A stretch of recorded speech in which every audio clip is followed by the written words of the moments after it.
हमें तो बताया जाता है व्हाट्सएप पर, हमें तो भक्तों की मंडली, और माफी के साथ कहती हूं आपके जैसे टीवी चैनल तो हमें रोज बताते हैं डंका बज रहा है, यहां तो बैंड बज रहा है, हिंदुस्तान के नागरिकों पर डंडा बरसाया जा रहा है, लाठियां बरसाई जा रही है। कहां डंका बज रहा है? डंका व्हाट्सएप में बज रहा है। यह असलियत है। और हमारी सरकार की तरफ से सुई टपक सन्नाटा।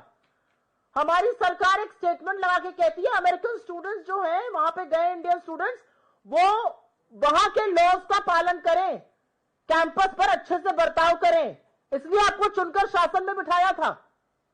एक प्रधानमंत्री की क्या जिम्मेदारी होती है? भारत के सम्मान को, भारतीयों के सम्मान को पैरों के तले अमेरिका रौंद रहा है, बूटों के नीचे हमारे लोग रौंदे जा रहे हैं। एक प्रधानमंत्री की क्या जिम्मेदारी है?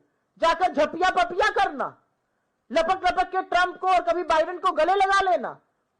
इस देश के प्रधानमंत्री की जिम्मेदारी है कि अगर हिंदुस्तान की या हिंदुस्तानियों की कहीं भी तौहीन हो, हमारा सम्मान हो, हमारा अपमान हो, तो उसके खिलाफ खड़े होकर मुस्तैदी से बोले। हमें व्हाट्सएप पे बड़ी बड़ी बातें बताई जाती हैं। क्या फायदा हुआ आपकी इस नीति का? आप तो हाउडी मोदी, नमस्ते ट्रंप, कोरोना होता रहा, आप नमस्ते ट्रंप कराते रहे, हाउडी मोदी कराते रहे। आपने तो वहां जाकर प्रचार भी कर डाला, आपकी बार ट्रंप सरकार भी कर डाला। फायदा क्या हुआ इन सब चीजों का?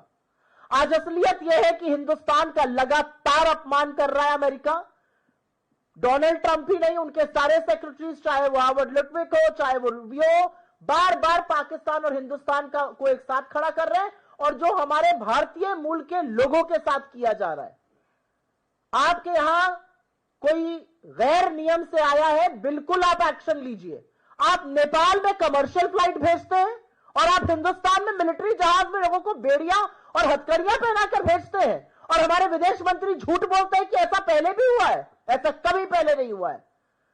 और असलियत यह है कि पहला हवाई जहाज यहां उतरने के बाद नरेंद्र मोदी जी ट्रंप से मिले थे, और हमें लग रहा था कि 145 करोड़ का प्रधानमंत्री जब डोनाल्ड ट्रंप से मिलेगा तो वो कहेगा मेरे लोगों के साथ इस तरह का अपमान, इस तरह की तौहीन करने की आपकी हिम्मत कैसे हुई।